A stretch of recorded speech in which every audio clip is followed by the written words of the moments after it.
Good morning and welcome to the online service of the Lake Chapala Unitarian Universalist Fellowship. My name is Monica Devine. We're glad you are with us. Our chalice lighting words today are by Reverend Diane Rollert, minister in the Canadian Unitarian Council. Come hearts that are open and hearts that are closed by trials and sorrows, loss and misgivings. Come seekers searching for answers, for respite, or a space to unleash your joy. Here, all are welcome. No excuses are needed, nor explanations. Bring your whole heart and let it be touched. As we light our chalice, the symbol of our faith, this moment belongs to each of us. Please light your chalice.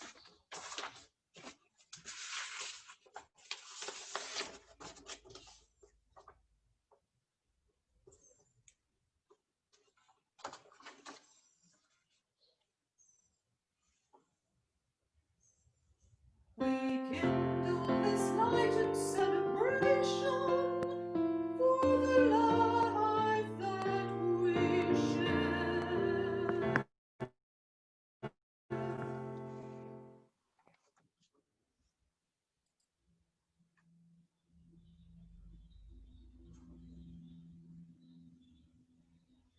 Good morning. My name is Matt Alspaugh. Our opening words this morning are by the Mexican poet Octavio Paz.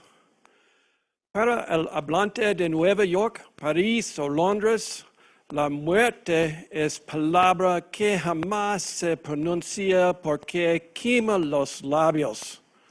El mexicano, en cambio, la frecuenta, la burla, la acaricia, duerme con ella, la festeja, es uno de sus juguetes favoritos y su amor más permanente. ¿Cierto? En su actitud hay quizá tanto miedo como en la de los otros. más o menos, no se esconde ni la esconde, la contempla cara a cara. That is to say, to the resident of New York, Paris, or London, the word death is never pronounced because it burns the lips. Mexicans, on the other hand, frequent it, tease it, caress it. They sleep with it. They celebrate it. It is one of their favorite games and their most steadfast love. Of course, in their attitude, perhaps there is as much fear as there is in the others, but at least they do not hide it. They confront it face to face. Our hymn today is gathered here. It's very short, so let's sing it twice.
Each week, we take time to remind ourselves that we belong to a community which cares for each other. We do this by sharing any significant joys or sorrows in our lives. If you have a joy or sorrow to share today, you can type it into the chat now, and I'll read it aloud.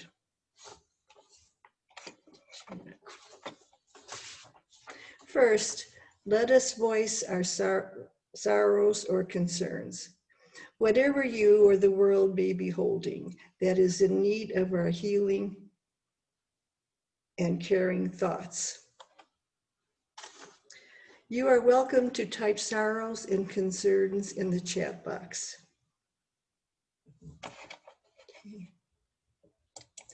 From Sue Kelly, please light a candle of sorrow for a family friend.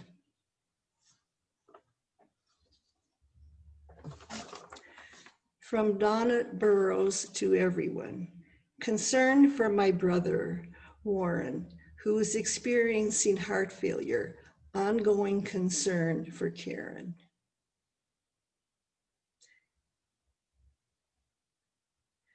From Trudy and Lou Crippen to everyone, a candle of hope for Karen Carpenter as she continues to recover.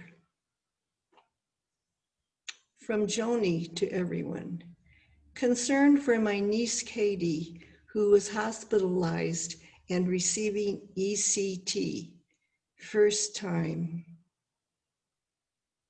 From Howard Frederick to everyone, a sorrow that voting in the US is threatened by armed militias disrupting the elections. A hope that we emerge from this collective trauma to an era of growth.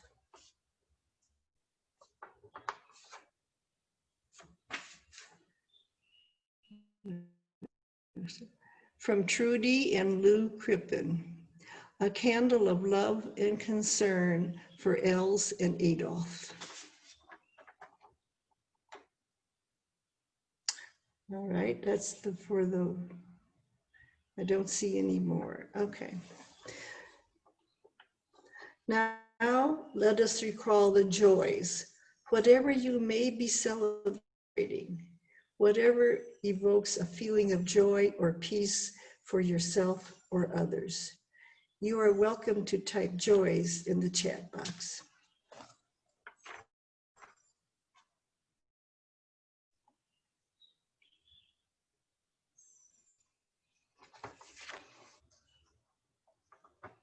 I don't see any joy. Okay.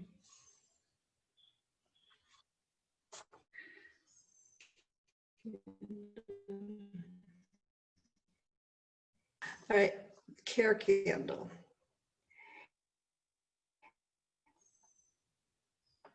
And this candle from our care team represents the sorrows that are out. So many of us have had losses, partners, children, grandchildren, losses that remain present with us every day. We will light this candle for all those unspoken sorrows.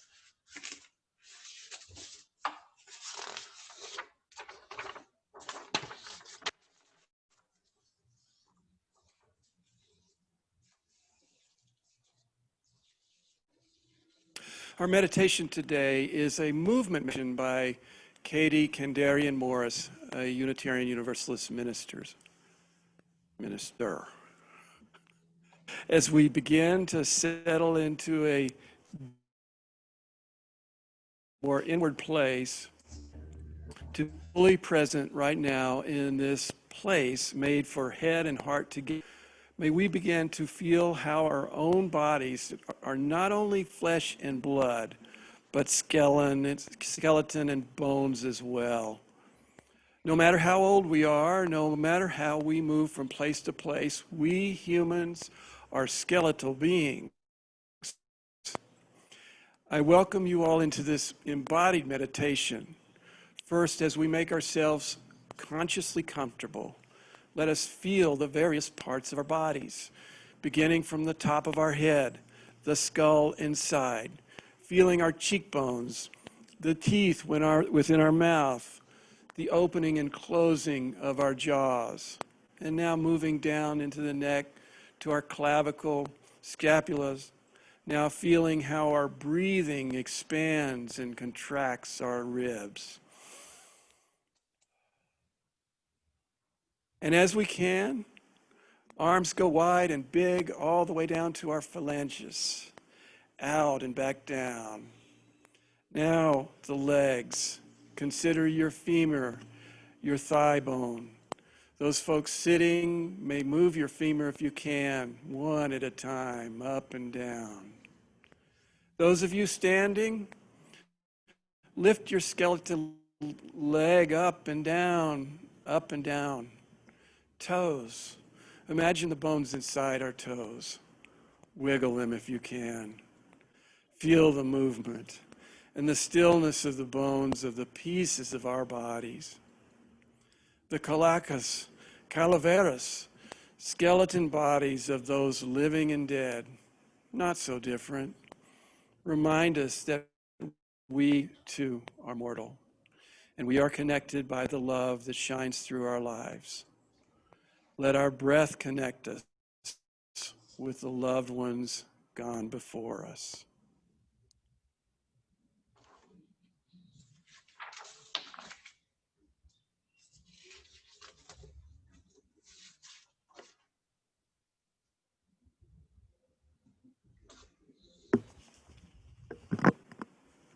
Buenos dias.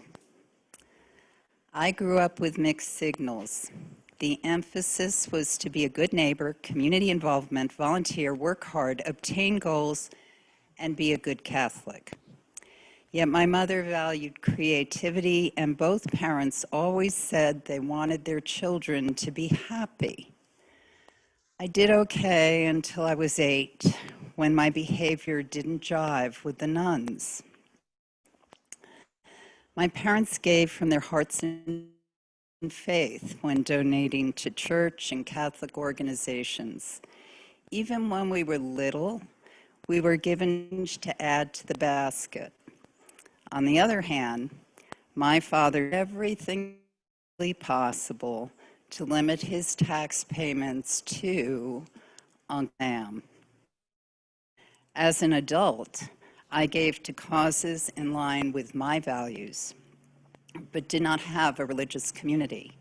That is, until I found my way to Unitarian Universalism.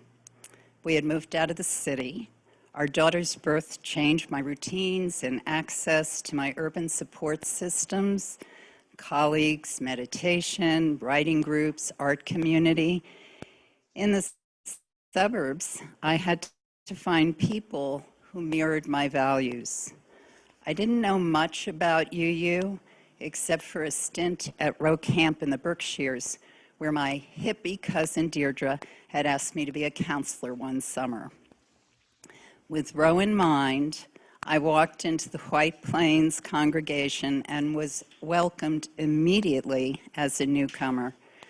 The sanctuary was surrounded by comforting woods and filled with captivating music.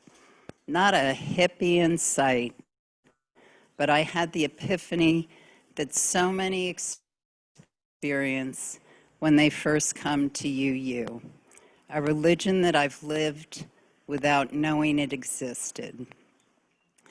This, coupled with the realization that work within that community would magnify my voice for social justice. Mario and I wanted to join immediately, but were told membership was a process. We also discovered the late minister discouraged membership because she didn't want to send a share to the UUA. We learned a lot about UU during the new minister search. Having come from a Roman Catholic background, it was fascinating to discover that the community chooses the right minister for its needs. I quickly folded into the fabric of religious education and 22 years of dedicated service. UU became my constant through challenges of business ownership, school board craziness, and parent caretaking. Even when we had difficult financial years, there was satisfaction in knowing what we could give made a small impact.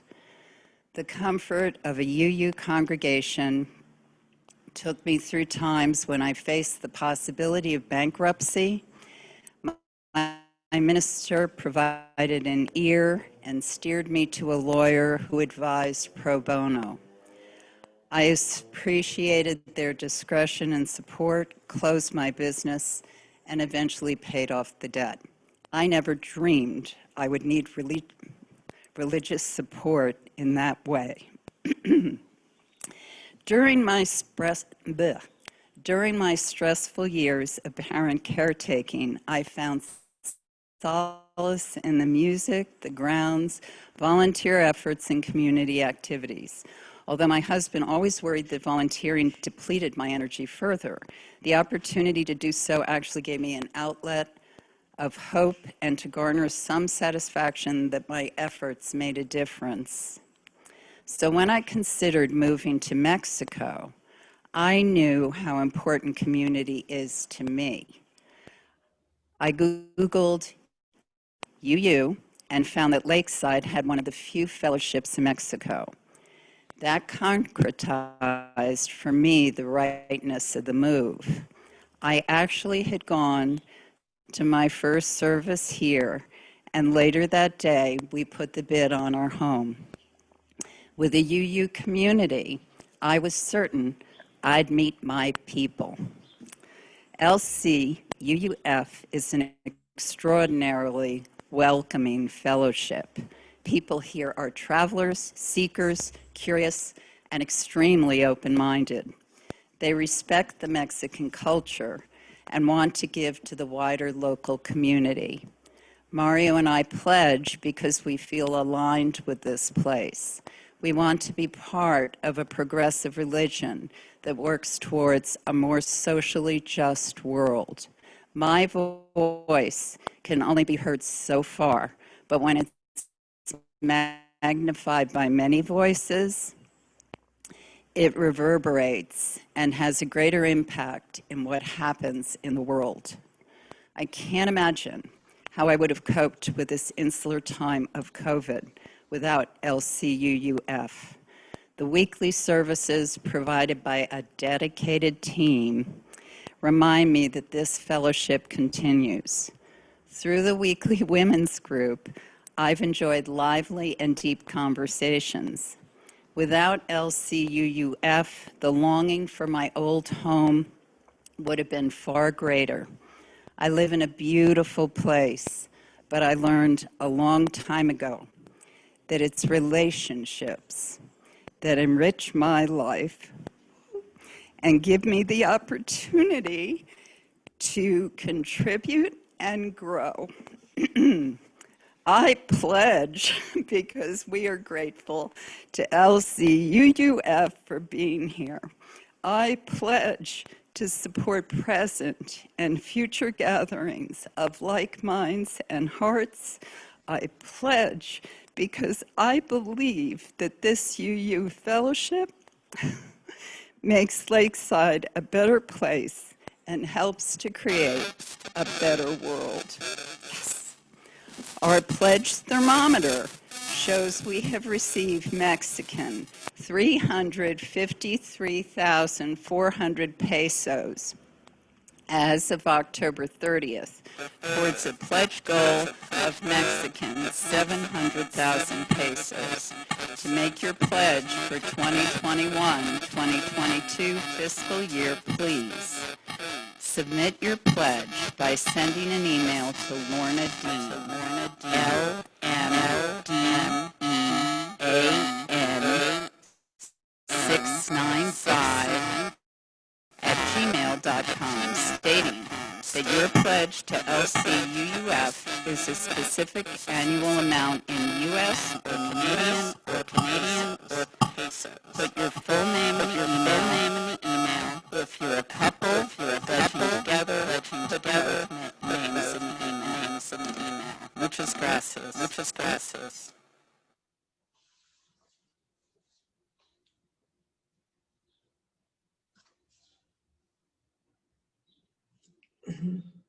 Very close.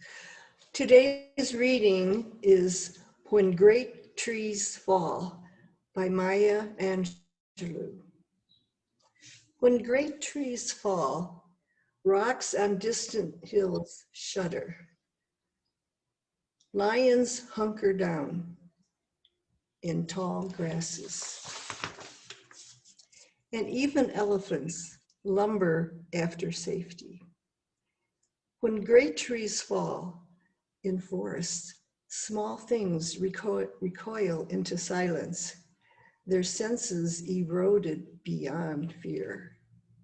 When great souls die, the air around us becomes light, rare, sterile. We breathe briefly, our eyes briefly see with a hurtful clarity. Our memory, suddenly sharpened, examines, gnaws unkind words unsaid, promised walks never taken. Great souls die, and our reality, bound to them, takes leave of us. Our souls, dependent upon their nurture, now shrink, wizened. Our minds, formed and informed by their radiance, fall away. We are not so much maddened as reduced to the unutterable ignorance of dark caves. And when great souls die, after a period, peace blooms, slowly and always irregularly.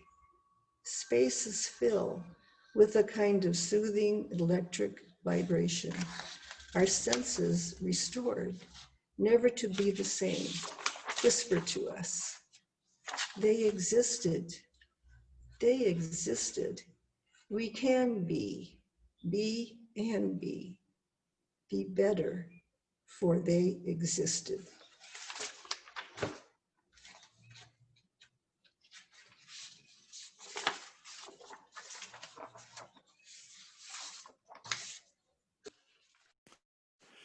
Dia de los Muertos will not be the same this year. Like many things affected by the Nueva Convivencia, our new coexistence with the coronavirus and with each other, Dia de los Muertos must change. The cementarios will be closed in most places. Families will not be allowed to gather for graveside celebrations on this evening, and then on the 2nd. The large parades in place, a huge celebration in Pátzcuaro is subdued, and Hanitzo Island is closed. In Chapala, the student exhibits of ofrendas dedicated to famous dead people will not happen. Masses and religious observations will be limited in size. Certainly, Dia de los Muertos goes on, but in a different, more private way. Families are still creating ofrendas, altars in their homes. People will still gather and celebrate, following whatever level of sanitary protocols they feel comfortable following. But is this better? I started thinking, maybe this is better than all of the tourism-oriented stuff, but I'm not so sure. The real reason is that I'm not one to judge this holiday. This holiday was not created for me. And I think most of us have our own opinions around holidays like this one, based by our experiences elsewhere. In particular, most of us have Halloween as our basis for that experience. Or if we were conventionally religious, we might have All Saints' Day or All Souls' Days as our basis. So whether Dia de los Muertos is too commercial or too much of a party or disrespectful of the dead, whatever, these things are not mine to judge, I remind myself.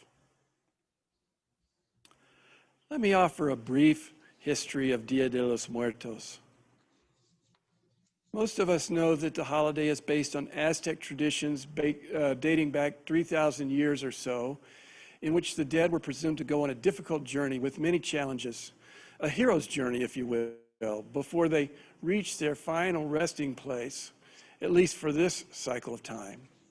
Dia de los Muertos emerged from the need to support the newly dead in their journey by offering food and water and other sustenance. Now, when the Spanish arrived, they imposed Catholicism on the people here. One of Catholicism's adaptive strategies for success has been to incorporate local traditions into the Catholic theology. Our best example of this is Christmas, Jesus' birthday, which the Catholics conveniently dropped on top of Saturnalia, the Roman pagan holiday that they wanted to co-opt and suppress. So in the case of Mexico, the Catholics adapted two minor feast days, All Saints' Day and All Souls, merging, syncretizing the traditions of the local people into a holiday that the church could observe and control. At least that's the story I've been told about Dia de los Muertos. There's an alternative story developed by Mexican academics, in particular by the historian Elsa Malvido, shown here in this picture in the middle in particular. They suggest that Dia de los Muertos was created largely by the renowned Mexican president Lázaro Cárdenas in the 1930s as a way to encourage Mexican nationalism and historicity. Dia de los Muertos links Mexico to the ancient Aztec civilization, diminishing the importance of the Spaniards and the Catholic Church in history. The Mexican poet Octavio Paz, whom we heard earlier, strongly promoted this idea. Whatever its origins, Dia de los Muertos has certainly evolved to meet the times. The familiar Catrina, that skeletal woman in a large hat, was created by the famous Mexican illustrator José Guadalupe Posada Aguilar around 1910. You may have seen the story about that in the newspaper this week. This Catrina figure was given its name by the artist Diego Rivera. The name Catrina was slang for rich people. Parades such as the huge one in Mexico City, are very new. They emerged only a few years ago after the James Bond movie Spectre included a Dia de los Muertos parade in its narrative. So, is Dia de los Muertos authentic? Now, I'm certainly not going to judge the holiday based on its origins and evolution. I mean, who am I to judge? As one who comes from the USA, where Christmas has been manufactured and commoditized and commercialized over the centuries to meet the needs of capitalism and the moral elites. But that's a story for another time, maybe December. So Dia de los Muertos is different this year, and may be different for years to come. It's a holiday that's developing international appeal, certainly in Latin America, but also in the USA, Canada, and even in faraway places like China and Japan.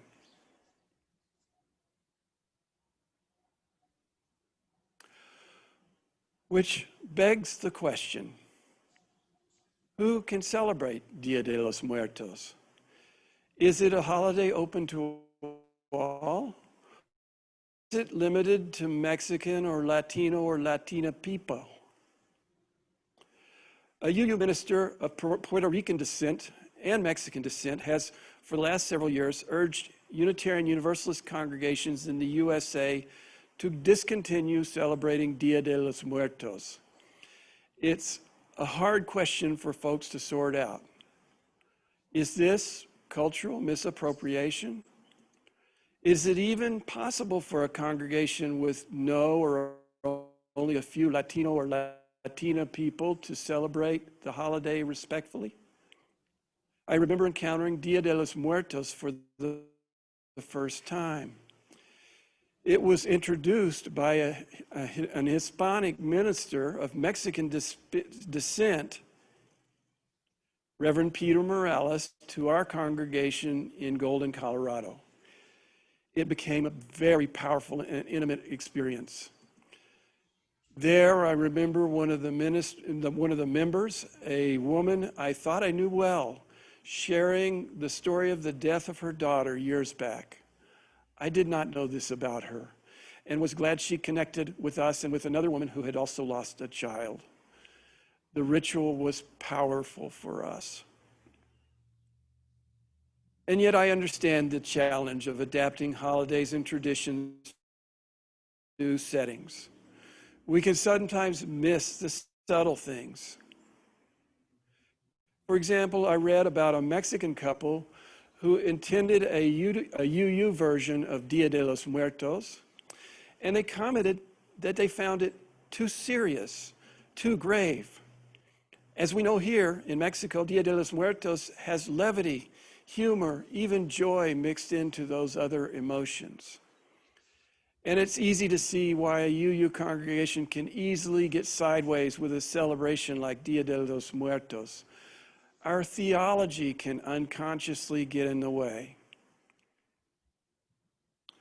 2 weeks ago, I talked of hell and noted how American Protestant ideas of salvation are highly individualistic, and these fed the highly individualistic culture of the USA. In most Christian interpretations, you yourself are solely responsible for your own salvation. Your family, your friends can't do much for you, except perhaps evangelize you. How different that is from the premise of Dia de los Muertos, where we are expected to help out the dearly departed on the journey with memories, offerings, and joyful encouragement. It's tricky then for those of us who were brought up in one culture to understand another deeply as we try to fit in. We have to pay attention to the differences, however subtle they are. So where does this leave us? I mean us here at Lake Chapala Unitarian Universalist Fellowship. Well, first, our relationship with the Unitarian Universalist Association of the USA is a bit tenuous. One of you asked me about this last week. We're not members of the UUA, not because we don't want to be, but because they have decided that they are a USA-focused entity. So our relationship is different. Further, some within that organization do not wish to engage or support congregations such as ours, as they see us as, and I quote, colonizers. And so while we're glad the resources of the UUA exist, we also recognize that much of their focus is USA-centric. And that's fine. The USA has enough problems to keep them busy for a long time. And so should we, as LCUUF, at this congregation, celebrate Dia de los Muertos? I think yes. Even as a congregation made mostly of migrants from other places, we celebrate as a way to learn and connect to the culture that we're in. We celebrate respectfully, knowing that at times we will make mistakes, but that's how we learn. We celebrate, hoping that in doing so, we might connect with the people who were born here, that we might come to understand them more deeply. As I mentioned in Joys and Sorrows last week, my brother died last Saturday. My brother-in-law. He was just a few months with a cancer diagnosis. And though we didn't visit or call frequently, we had a connection, common interests, a way of seeing each other as real. And so I am grieving. There's a tenderness that comes with this kind of grief, at least for me. I don't know if this is part of how you grieve, and I certainly know people grieve differently. But when this tender grief comes, the world seems to be in a different light. It's a little clearer, more beautiful perhaps.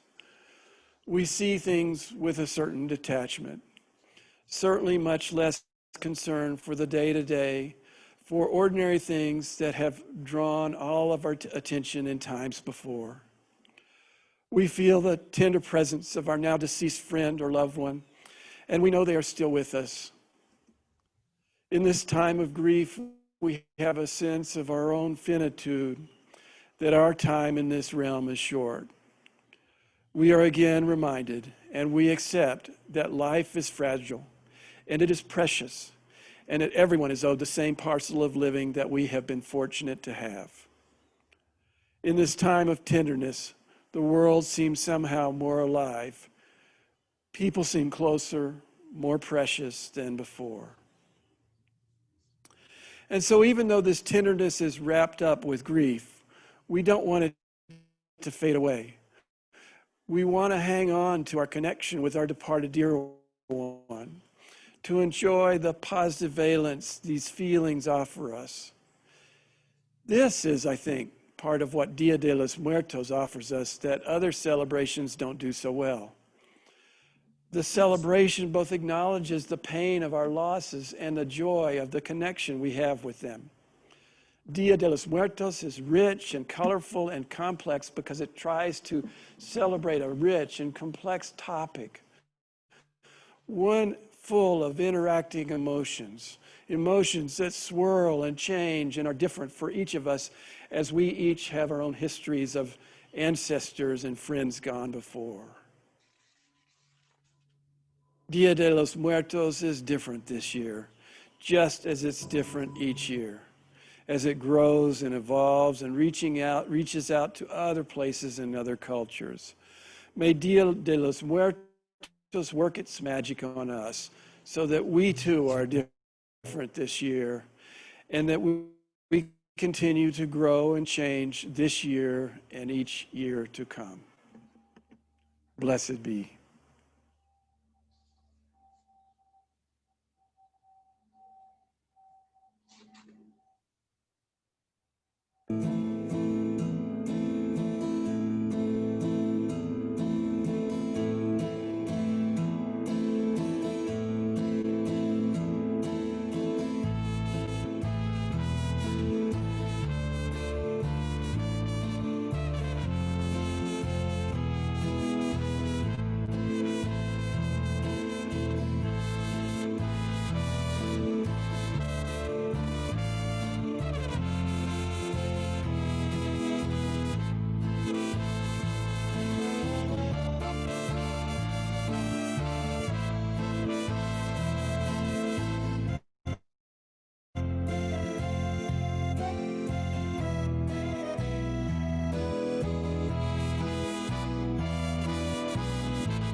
Let us conclude our time of remembering with this reading called Immortality by the UU minister, Reverend Leslie Takahashi. There is a response which is, through this we know immortality. I invite you to read it or to say it along with Pamela after each part I read. In the daily weave of our lives, those who have died are still strong, guiding threads. Theirs is the golden glimmer, or perhaps the brilliant red, or the melancholy blue. Still, they are part of the whole cloth of our lives. They are the ancestors, the goers before.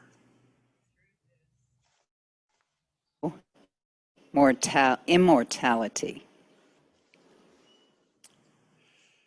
In the hour-to-hour rush of our daily tasks, they travel with us through something they taught us, which is now ours to do, through something they loved, which is now ours to carry out, through something they shared, which is now ours alone, and yet not.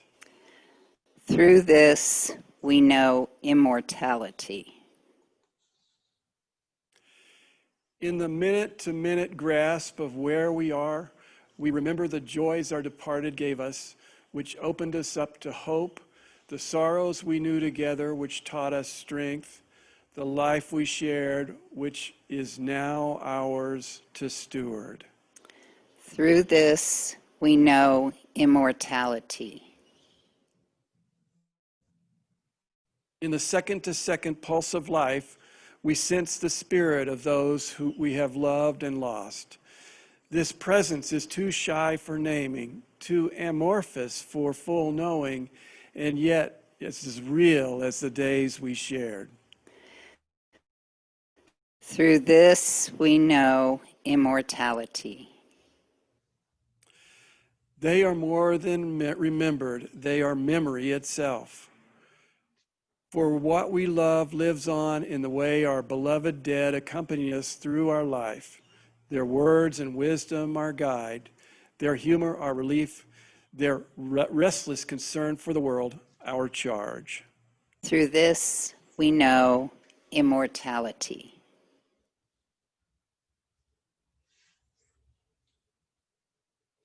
Share the basket.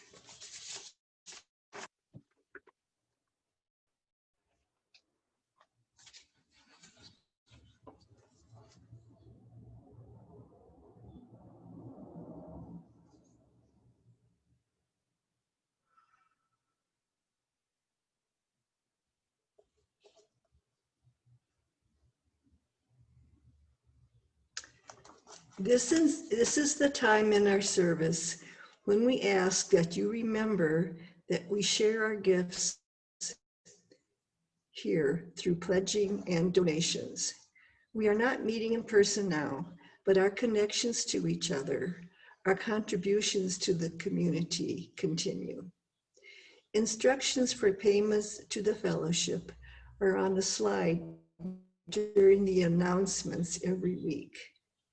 And while you are considering your gifts to the fellowship, remember that each month LCUUF donates 5,000 pesos or more to an organization providing food and aid in our lakeside community.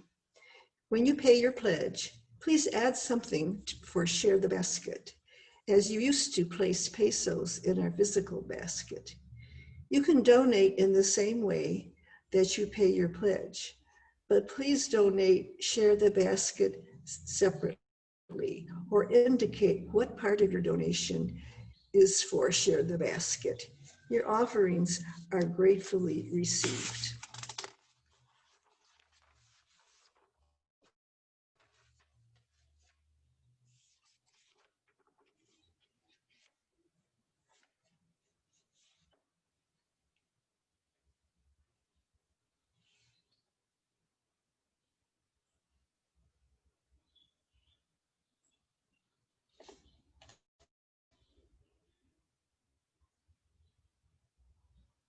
Let us extinguish our chalice with these words which we read together.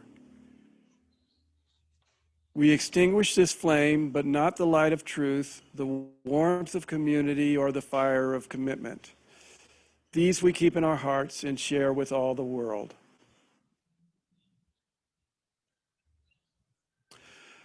Our closing words are a prayer by Reverend Christine Robinson, a retired UU minister. Spirit of life, whom we know best in our own loving and being loved, hold us as we remember those we have loved and those who have loved us. May our gratitude sparkle in our lives. May our tears lubricate our souls. Help us to know that we are not alone in our grieving, and help us also to come to that peaceful place in which we can take what we've learned from those who have gone before us into our own lives. Remind us that we too are mortal, and that the only enduring legacy that we leave is the love that shines through our lives. Amen.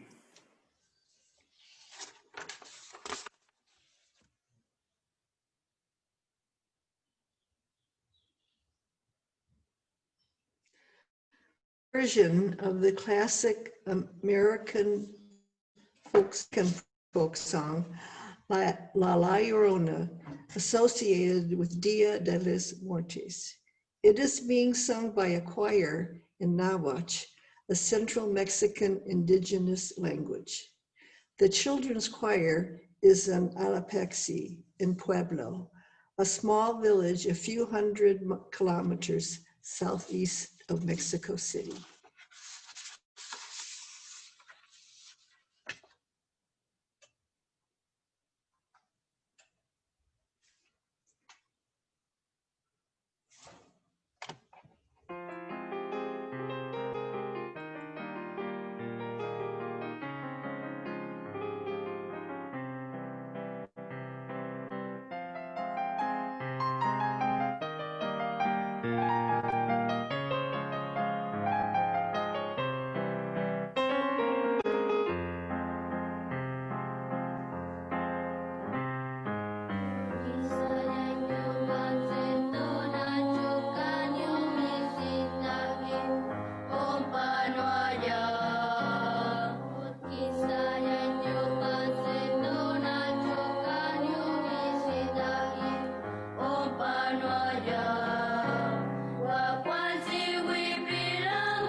Please stay around if you like for discussion.